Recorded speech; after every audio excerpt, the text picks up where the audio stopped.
Hello and welcome to another in my series of interviews where I'll be speaking to one of our many accredited UX researchers from around the world.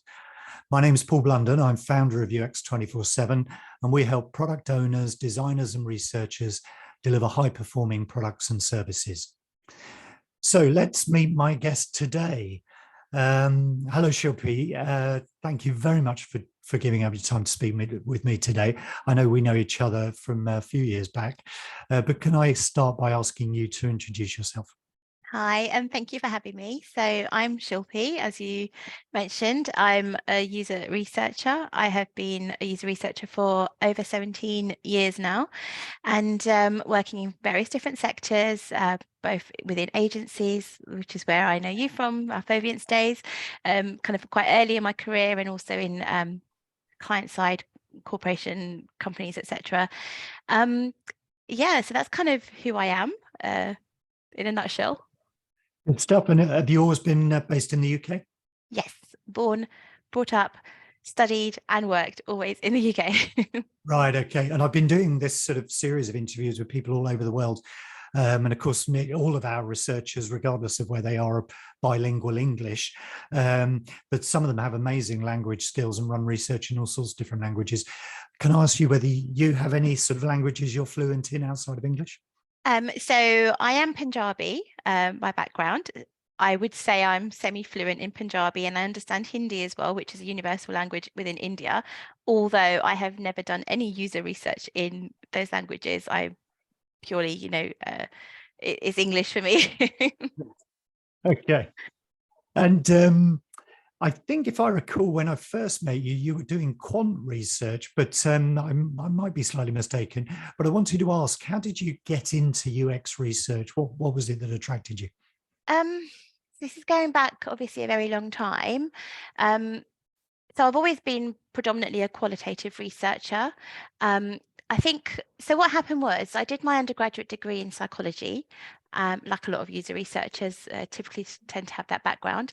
And I was in my final year and I realized, there are a couple of avenues I could go down, and I was exploring different avenues. And at that time, my professor who I was working with on my thesis, he was in the cognitive psychology field, and I was helping him with one of his, I'm guessing it was a PhD project. And he was the one that suggested, there's this field. This is going back 2003, I think, or 2004. So he was the one that suggested that, there's this area of psychology called human computer interaction. It's gaining popularity. Have a look into it, explore it, because he felt that it was something that I would be quite good at naturally, because I was helping him a lot with the digital interface of the project that he was working on. And so I had not even heard of HCI. I had no idea what it was. So off I went, searching for what it was, the courses, etc. And I thought, okay, I'm going to explore this a little bit further. He strongly recommended it. And in a way, I kind of just followed what he suggested. And I kind of felt that it could be something I could be somewhat good at, because at that time I had looked into other avenues such as clinical psychology, forensic psychology. And my professor, who was very straightforward and upfront, he said, look, I don't think you have the personality to work in forensic psychology. You will be seeing and doing things that perhaps you won't feel comfortable doing. So I thought, okay, he's got a point. In theory, it sounds like a fascinating area, but in reality, will I be able to actually do it and stomach it? And I think the answer was no. So I looked into this HCI field very much by accident, signed up, I applied for a couple of courses, ended up getting into UCL on the HCI ergonomics course, which again, I know a lot of people have that background. And it really just happened from then on. And I think I was quite lucky because at that time, the year that I was studying, which I think was then 2004, 2005, in that year, UX was very much still quite a new niche area. And there were two or three agencies that were quite popular. And I think Phobias was definitely one of them. And there were a couple of others. I don't know if I'm allowed to mention their names, but Yeah. there was Amberlight as well at the time. And there was a contact there who who came in, I think, to do a talk about UX and the world of UX, etc. And he was actually really brilliant. He actually set up this platform for new graduates to get work experience in different agencies and companies that had UX teams. And I, put my name down and managed to get my first UX trainer. I think it was called UX consultant, trainee consultant role within this advertising agency. And in this big advertising agency, they had a very small kind of UX consultancy focus. And that's how I got my first role as a trainee. Yeah, that's kind of how I got into it. It was kind of by accident, but also based on recommendation from my professor at the time. You sound like you had a handle of what would work for you after you've been in it now for 15, 20 years. Yeah. And the kind of methodologies you've worked with over the sort of period of time in intervening, what are they like, and what are your favorite methods? Yeah, so a lot of my early career, generally, the majority of the work, the projects I did, and the clients that we had, a lot of it was usability testing of digital products or prototypes. And generally in the UX research field, that tends to be the main methodology that we use for various reasons. But over the years, I've realized that it's really important to usability testing isn't always the right correct answer to a specific project, and it often was very much earlier in my career. I strongly believe that understanding that there's a right methodology as long as we understand what are the key questions that we need to get answers to. And it doesn't matter what budget you have, what timescales you're working towards, what's available in terms of resources. There's always a solution. There's always a way to get some insight, some answers, if not all, to your research questions or your project questions. So over the years, I've been quite lucky to work on projects where I think I excel most is in the discovery research side of things, especially when you're working at kind of the early stages of a project. And even if I'm not working in the early stages of a project, it's quite nice, especially when your client or your team have questions around, context of use and decision-making factors, and what do they do next if someone's using a product, what happens after that. So I think for me, the discovery research side of things, especially when I get those kind of juicy questions to answer, it's often something that really excites me. Not that I don't like or usability testing. I just feel like sometimes when you get into a project and you have the time and budget and resources available to really kind of get stuck in and give the client or project team answers to key questions, really get stuck into extrapolating user needs, etc. I think it's really fabulous, really valuable. The only downside is that it doesn't happen often because there are so many constraints, time and budget being one of them. But when it does happen, I absolutely love it. I think people coming into research now don't realize in some ways how much the market or the discipline sort of revolved around usability testing in the noughties, because nobody really did much more than that. I mean, there was the odd study here and there, but nearly everything was usability testing. And sort of I guess as organizations have matured and got more money and what have you, people do more discovery research now. That's right. Yeah. But yeah, I meet plenty of researchers who've sort of done so much usability testing. They're so happy when they're not doing it. But yeah, it's good. And in terms of the market sectors you've worked in, and obviously you've worked in agencies which do have a tendency to work across a range. Can you speak a bit about those? Yes, so very early in my career, I'm not sure if you remember, but I was working a lot for gaming and gambling clients, and I think that's how I got my position within Foviance as well, because I was ex-Betfair and was there for a couple of years. And at that time, the team, the head of user research within Betfair, and this is going back again, I'm trying to think of the years, maybe 2006, 2007, perhaps. At that time, within Betfair, we had our own usability lab, we had eye tracking technology, and it was really kind of it was really advanced compared to other companies and organizations. So I feel quite lucky to have that exposure. But my first few years of my career were predominantly in the gambling and gaming sectors, and then in between, I've done a mix of, entertainment, retail, etc. But the last couple of years, the focus has been around the health sector, especially around femtech and women's health. So my last couple of projects have been with separate companies focusing on digital products for women in the hormonal health space. And I've actually absolutely found it fascinating. I think I was talking to some ex-colleagues I met a few days ago, and I was just saying, I think I found my calling. This is what excites me, and this is what I feel so passionate about, working in teams where we're actually making products for the needs and wants of our, women who have hormonal health issues. So yeah, at the moment, I'm really excited about this space that I've not got much experience, maybe a couple of years, but it's really exciting. Excellent. And I mean, given that sort of broad sector experience, can you do you have an opinion on how sort of customer centric rather the different sectors are? From a women's health perspective, or Well, any of those sectors. I mean, I'm interested, obviously, Betfair, I don't know whether they were an outlier in gaming, but it sounds like they've made a huge investment in it. So, but overall, is that sector, or compared to, women's health, if you like now, how do they compare in terms of customer centricity? Yeah, so I think you're right. At the time, it may have been an outlier in terms of the facilities and the setup that they had.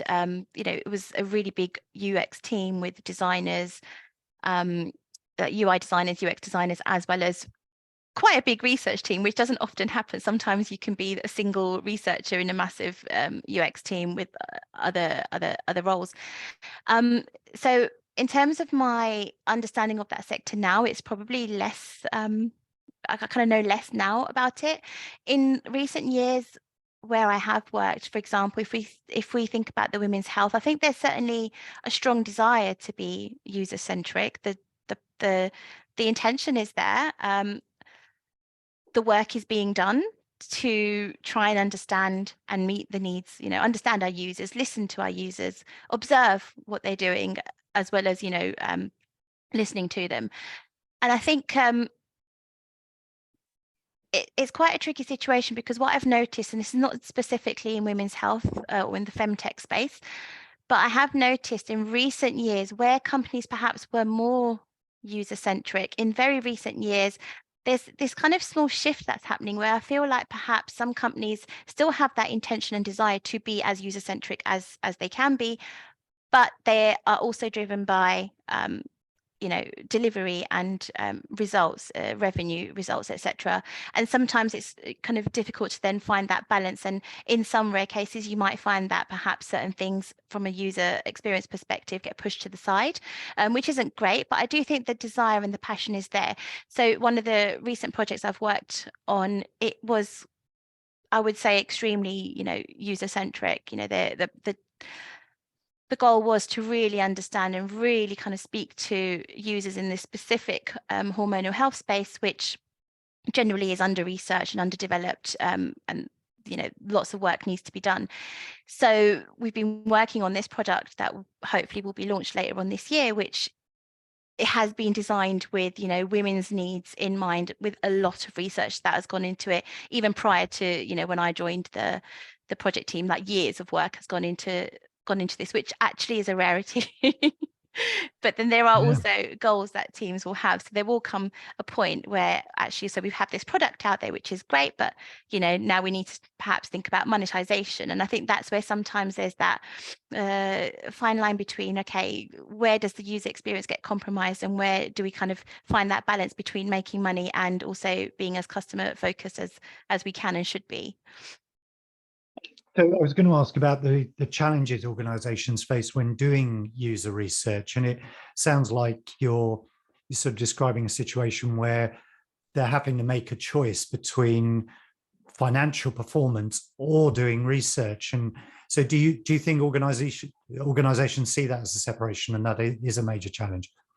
I totally think so. And I also think that sometimes, as you know, from a research perspective, some research does take time, and some companies work in a certain way. They might work in an agile kind of environment where you work according to sprints, 2-week, 3-week sprints, or whatever it is. And sometimes in that time frame, the right research you need to do may not get completed in that time frame, and that can be a challenge. And it's about basically finding that harmony between working in collaboration with product teams, not being that bottleneck, not trying to push back, still trying to deliver insights and recommendations, etc. But the challenge really is finding that kind of balance and harmony between UX research and product teams' deliverables. Interesting, very interesting. And perhaps, where it all has worked, maybe I could ask you to talk about a flagship project you've been involved in. So there's a couple, I just don't know which one to talk about. Perhaps I'll talk about the very recent one because I literally just finished it a few weeks ago. So like I said to you earlier, I love discovery research. I joined this consumer healthcare company on a 4-month contract. And like I mentioned, a lot of research had already been done. They had developed and built this new web app, which isn't live yet, so I can't mention any details. But it was in a position where, whilst other decisions had to be made in terms of what market to launch in, the product was ready to be tested or, put into the hands of users and just get users to explore. And there were some specific research questions, not just about the overall usability and UX, which was one of the objectives, but what triggers users to going into the web app to get the information they need? What information are these women looking for in terms of their hormonal health? What do they do? So what actions do they take as a result of seeking information from this web app? What do they do next? And so that warranted, a really beautiful discovery piece. I had, limited time. I'd given, a 4-week sort of time frame for the actual research piece itself. So in that research, what I did was a combination of interviews prior to a diary study and post diary study, and then there was a 2-week diary study in between. And it was absolutely brilliant because in the pre-diary study interviews, we were able to understand our users a little bit better. I can't take credit for this, but personas had been developed prior to me joining. So we used that opportunity to validate, the personas that we had, team had created, and really kind of understand what have they done so far to get information about their health from various different resources. Then we gave them the app to use for a period of a couple of weeks, and they were recording their experiences over a diary study. And then we spoke to them a few days after we stopped them from accessing the web apps. About a week after that we conducted some follow-up interviews, because we really wanted to understand, now that they haven't been using this app, what has their experience been like, and what have they done as a result of, their experience using this web app. And it was absolutely brilliant because we gleaned so much rich insight, not just kind of quick fixes and quick usability kind of opportunities to fix before we launch the app, but also thinking ahead, what can we do to really elevate that experience, and what is it that customers need that they're not getting from this app or anywhere else. And so it's helped really prioritize the roadmap for post-launch and kind of the areas to prioritize. So I'm really excited about the next stage of this experience, and I'm hoping that we get to do lots of really good juicy research post-launch, and focusing on the various different areas that we want to prioritize from a women's health perspective. Yeah, that sounds really an interesting project, and also I love that it's we have a lot of product owners who talk to us about how do we prioritize our roadmap, and it sounds like out of this project you've got some quite clear priorities about, okay, what next, where is the value going to be developed. I think that's really important. You touched on it. I think it's really important to, when you have a product owner or a product team, that understand user experience and understand not just UX, but the value of research. And there have been times I'm a freelancer, as you know, and I've worked in various different companies and agencies across different types of projects. And you have some unfortunate times where perhaps that alignment isn't quite there, and it can be quite frustrating. But in this experience, when you have a product team that really get the value of research, that really want to focus on customer needs, it's a really pleasant experience overall. And I think that's really important. Interesting. And So one of the things, I've been conducting these interviews with people from around the world. We've got researchers, as I think you know, all over the world, to try and get a bit of a picture on some of the differences between how people behave in different markets. And I wondered whether over the course of your career, whether doing research in the UK, you've sort of recognized any traits or any particular behaviors that you think crop up again and again in the UK. This isn't going to answer your question, but there is something that I did want to say, and obviously stop me and tell me that I'm going off tangent or whatever. But I feel like, because I've been doing this for 17 plus years now, I've noticed in recent years, this is not a user behavior change, but this is just a change within the UX world, as it were. I feel like in my early career, there was this kind of there were some difficulties, lack of buy-in within companies and organizations, and lots of questions about what is UX and is 5 people really enough to sort of test a product, all that sort of thing in terms of challenges. But there was certainly a desire, I think, to really try and push UX, and UX was getting a lot of respect. And I've noticed over the last couple of years, I don't know what's happened. It feels like we've kind of gone backwards a little bit.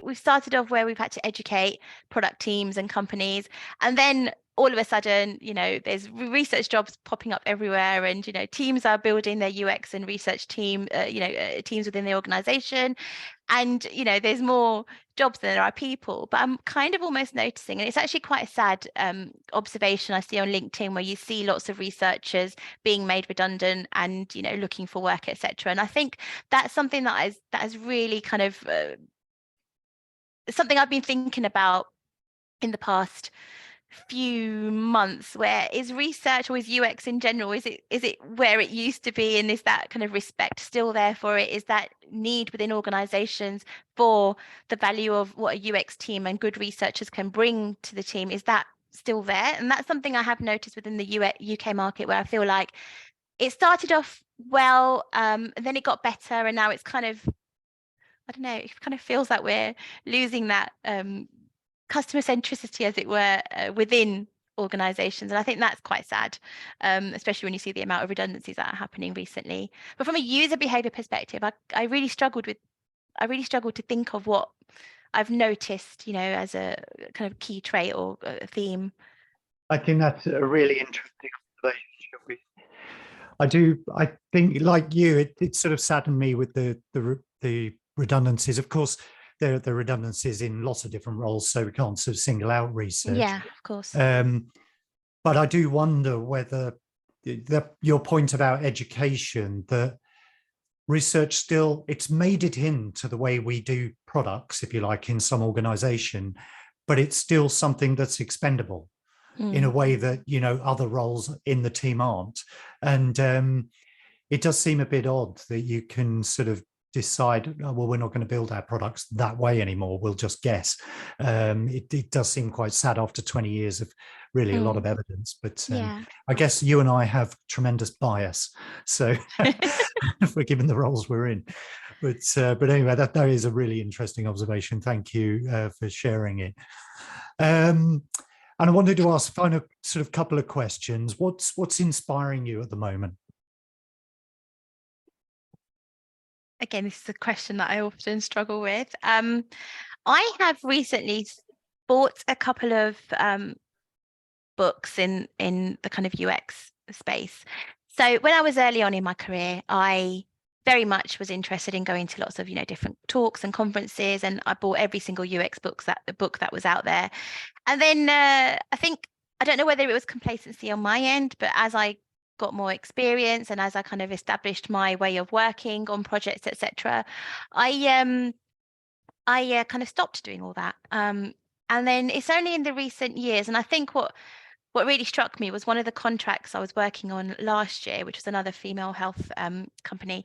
And I was working with a team of 9 or 10 researchers who every single one of them was less experienced than me. So I was the most senior in terms of years of experience. And what really struck me and inspired me was, you kind of feel like sometimes you walk into a project and you feel, well, actually, I'm the most experienced here, so therefore I know the most, which is a really silly thought to have. But what I absolutely loved about this team was there were people in that team who had maybe 3, 4, 5 years of experience in UX research. They were so confident. They were bringing new ways of doing things to the table. So whether it's how you capture insights, how you analyze, whatever it was, how you present, I learned so much, and it really was kind of a wake up moment for me. There's a few instances have happened like that over the past couple of years where I feel like, you know what, you never really do stop learning, right? And so I've recently bought, you'd be surprised, I bought Think Like a UX Researcher, which I just started reading Great yesterday. book, yes. And it's just like little nuggets of things which sometimes you might forget, or there's just a new way of perhaps doing things. And I think for me, what inspires me are, there's this new sort of breed of really good quality researchers that perhaps aren't as experienced, but they've got new ideas and they've got new ways of doing things which aren't right or wrong. It's just a new way to think. And it's made me sort of reflect, step back a little bit and think, well, actually, let's try this. And sometimes it works, sometimes it doesn't. But I think that's something that I can't forget, that you're never too experienced. You should always be learning. You should always be kind of taking on new challenges, new ideas, new ways of working, etc. Yeah, I couldn't agree with you more. Very refreshing observation. And finally, then, what's your biggest learning since you became a researcher? I mean, I've touched on it already in the previous question. Something that someone I worked with many, many years ago, because a similar question was asked to him, and I've kind of always remembered it from early on in my career. It's okay to make mistakes. It's okay. And I think that's something I need to remind myself of. And another thing is imposter syndrome is real. And I didn't really know what that was and how it would manifest in my career, but it sometimes does as well. And I think it's okay to experience that, and it's okay to approach it with a kind of positive mindset, etc. So yeah, it's okay to make mistakes, because that's obviously how you learn. And I've made a ton load of mistakes over the years working, but it only helps you grow, etc. And yeah, be confident, believe in yourself. I think I say that to my daughter. She's 4 years old, and I'm constantly trying to send positive affirmations to her. I ask her to repeat, I am strong, I am confident, I can do anything I put my mind to. And sometimes you forget, well, actually, you need to do that yourself. And it doesn't matter whether you're a researcher or not. Being a researcher is so challenging in some organizations still to this day. And I think that's something that we need to remember. We sure do. We sure do. Shilpi, thank you so much for sharing your thoughts with me, spending time talking to me. It's been really interesting hearing what you've been describing. And I love the idea of the sort of research, the young researchers, maybe not so experienced, having such new ideas. I think we're looking at a world in some ways where some of these researchers, particularly who've sort of come through in the last 3 or 4 years, may not have done face-to-face in-person research. They may have only ever done it remotely. And of course, they don't come with any of those prejudices that we have from kit bags and big rooms and mirrors and all the rest of it.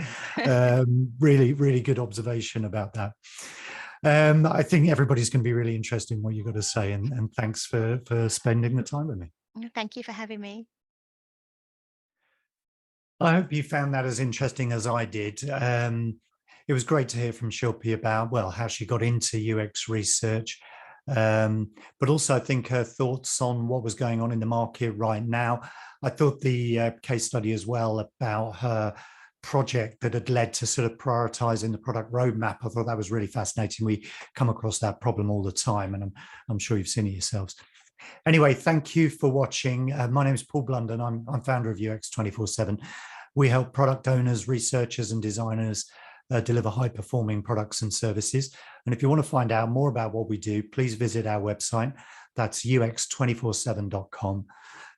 Or find me on LinkedIn, message me there. Happy to have a chat. And of course, subscribe to this channel, and there'll be more interviews coming along soon. Thanks very much for watching.